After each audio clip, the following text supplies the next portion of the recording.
네, 여러분의 바로 성공적인 파트너, 바로 급등주 발굴 기재 주식정보 사이트 팍스넷 전문가 송범선 대표 이 자리에 왔습니다. 반갑습니다. 자, 오늘 첫 번째로 말씀드릴 것은 주식과 채권의 자산 배분이에요. 자산 배분. 우리가 일단은 주식 투자를 주로 많이 하시죠? 주식 투자를 주로 많이 하시는데, 여러분들이 이제, 채권도 많이 하실 거예요. 그래서 한 자산에만 투자하시는 게 아니라 채권에도 많은 투자가 있을 것으로 생각이 됩니다. 그래서 이것을 골고루 투자하는 것이 중요하다라는 말씀을 드릴게요. 골고루. 그래서 한쪽에만 치우치는 것이 아니라, 여러 가지 상황들 골고루 투자하는 것이 중요하다라는 건데, 일반적으로 이제 보통의 경우는 주식에 더 많이 투자를 하게 됩니다. 자, 그런데요, 그런 거 말고, 일단은 벤저민 그레이엄의 말을 들어보면은 50대 50으로 투자하자라는 말을 했어요. 그래서 그런 부분들이 상당히 비율상으로 상당히 중요하다라는 점 말씀드리고요. 그래서 50대 50 굉장히 쉽습니다. 50대 50 두고 하는 거. 그런 점들 볼 수 있겠고. 하지만 이 시장 상황에 따라서 그 비중을 25%에서 75% 사이에서 조절하자라는 말씀 드릴게요. 25에서 75. 조절하자. 그러니까 이 말이 뭐냐면은 굉장히 중요한 겁니다, 이거. 뭐가 중요하냐면은 우리가 시장이 좋을 때는 어떻게 돼요? 계속 올라가죠. 계속 올라가는데 일단 50대 50으로 갖고 있다가 시장이 많이 떨어졌을 때 75까지 늘리는 거예요. 주식을. 그리고 채권 비중을 25%로 만들고, 그리고 시장이 많이 올라서 고점에 상투를 찍었다 생각하면은 주식 비중을 25%로 만들고, 채권은 75%로 만드는 겁니다. 일단 채권이란 건 안전하죠. 뭐 채권도 사실상 여러 가지가 있어요. 뭐 사채권 있고 뭐 전환사채 여러 가지 있는데, 회사채는 그래도 좀 약간 불안정한 거 있는데, 그래도 뭐랄까, 국채 같은 거 굉장히 안전합니다. 국채 같은 거 굉장히 안전하다는 점 말씀드리고요.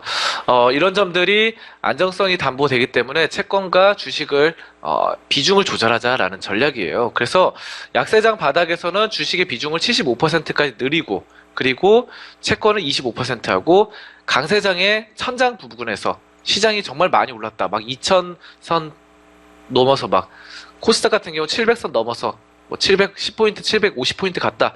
이러면은 채권의 비중을 늘리고 주식의 비중을 줄이자 이 말씀입니다. 자, 그렇게 말씀드리고, 인간의 본성은 시장의 흐름을 따라가려 하기 때문에 이 방식을 참 실행하기가 쉽지가 않죠. 그렇기 때문에 좀 기계적인 이 투자 전략이 필요합니다. 그래서 사실상 우리가 시장이 좋을 때 많이 투자하고 싶고, 시장이 안 좋을 때는 투자하기 싫어져요. 근데 그 반대로 역발상 투자로 주식과 채권을 투자하다 보면은 이거 정말 잘 먹힙니다. 그래서 근데 시장이 적당히 떨어졌을 때 투자하는 것이 아니라 시장이 좀 많이 떨어졌을 때, 이번에 코스닥 시장 같은 경우는 굉장히 많이 떨어졌잖아요. 이거 지금은 오늘 좀 특징적인 게 코스닥이 600포인트 넘었었지만 이게 570포인트 때까지 떨어졌죠. 이럴 때 이제 주식 비중을 늘리고 600까지 다시 올라왔잖아요. 이럴 때 주식 비중을 서서히 줄여 나간다. 이런 겁니다. 채권 비중을 늘리고. 자, 근데 왜 갑자기 채권 얘기를 꺼내냐, 이렇게 저한테 반문하실 수 있어요. 이 방송 보시는 분들. 채권이란 것은 현금 비중과 마찬가지입니다. 그래서 채권은 뭐예요? 바로 현금과 같다. 현금을 늘리는 것이 바로 채권과 같은 겁니다, 여러분. 왜냐하면 채권이란 것은 안정적이죠. 그렇기 때문에 현금 비중을 늘리는 것이 채권 비중을 늘리는 것 같다는 것입니다. 이렇게 알아두시면 돼요. 근데 현금 그냥 갖고 있는 것보다 채권을 갖고 있는 게 더 나아요. 왜 그럴까요? 현금 그냥 저 예금 통장이나 아니면 CMA 넣어놓는 것보다, 여러분들 CMA 넣어놔도 뭐 통장 이자 나오잖아요. 매일매일 이자 나오는데 그거보다 채권이 더 낫습니다. 채권이 이율이 더 세요. 사채권 같은 거, 괜찮은 금융채 같은 거 보시면은, 뭐 예전에 우리은행 금융채 이런 거 예를 들어서 말씀드리면은, 우리은행 금융채 같은 경우는 좀 장기채, 뭐 10년 장기채 이런 거는, 이율이 뭐 5% 넘어가는 뭐 8%, 9%에 달하거든요. 근데 그냥 CMA 같은 데는 2% 정도죠. 그리고 뭐 예금 적금 해봤자 2, 3%니까, 채권이 더, 우리은행 안정하잖아요. 그리고 만약에 뭐 우리은행이 망했다, 진짜로 최악의 경우 망했다 하더라도 주식 가지고 있는 사람들은, 주주들은 돈을 늦게 돌려받거든요. 근데 채권자들은 더 1순위를 받아요.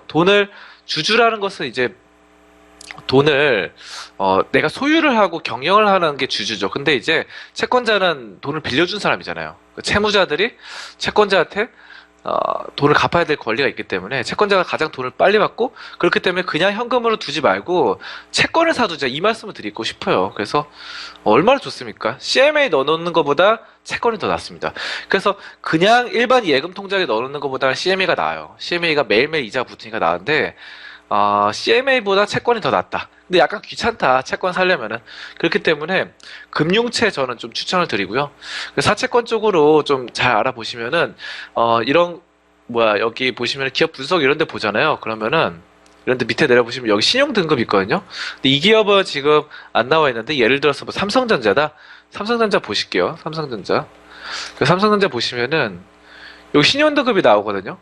이것도 왜 안 나오냐? 아무튼 뭐 나오는 게 있어요. 나오는 게 있는데 뭐 A 플러스 이런 게 있어요. A 플러스, AA 마이너스. 자, 우리은행을 보겠습니다. 우리은행 나오는데 이 HTS마다 조금씩 다르니까 참고하시기 바랄게요. 아까 삼성전자는 여기서는 안 나오네요.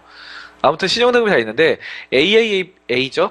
우리은행 같은 경우는 AAA예요. 이게 신용 채권이 2016년 11월 30일.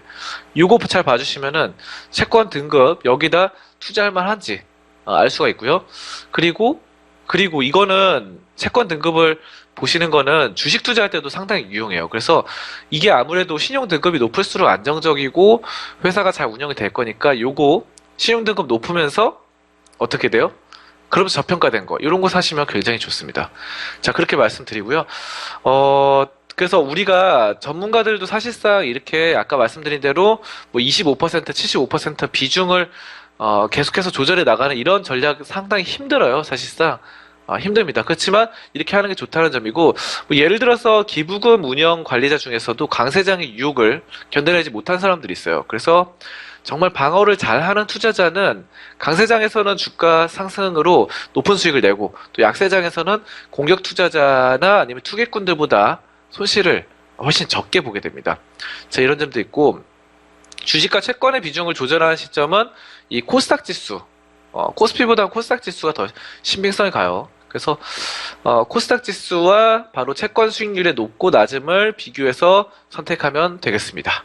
이렇게 말씀드릴게요. 코스피는 삼성전자나 한국전력 이런 대형주들만 코스피 200 종목들 위주로 형성이 되어 있고 코스피를 하더라도 코스피 200에 해당되지 않는 중소형 코스피 종목들은 코스닥 종목을 따라가는 경우가 많기 때문에 코스닥 종목 위주로 하시면 좋습니다. 채권 비중도 맞추는 거.